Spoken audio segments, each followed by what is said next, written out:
নতুন রাস্তায় ঘুরতে গেছি মেয়ে নিয়ে, দেখলাম দৃশ্যগুলো খুবই ভালো লাগতে আছে। সেই মুহূর্তে একটু ভিডিও করলাম। হাঁটতে হাঁটতে অনেক দূর পর্যন্তই গেছি, পুরো রাস্তা তো ভিডিও করতে পারি না, যতটুকু সম্ভব ভিডিও করছি। খুবই ভালো লাগছে। তো আপনারা যারা দেখবেন ভিডিওটা, অবশ্যই নতুন রাস্তায় যাবেন। সন্ধ্যার পর দৃশ্যমান কিছু জিনিস দেখা যায়, খুবই ভালো লাগে। অবশ্যই আপনারা আসবেন।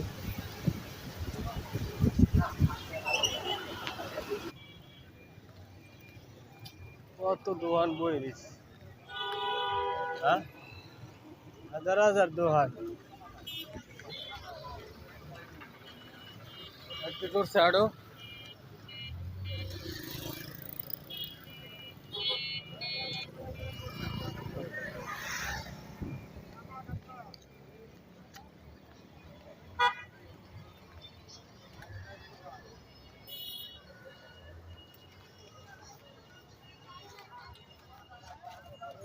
ওই যে আমাদের গাড়ি দেখা যায়, ওই যে সামনে না, ওই যে খাড়াই রয়েছে।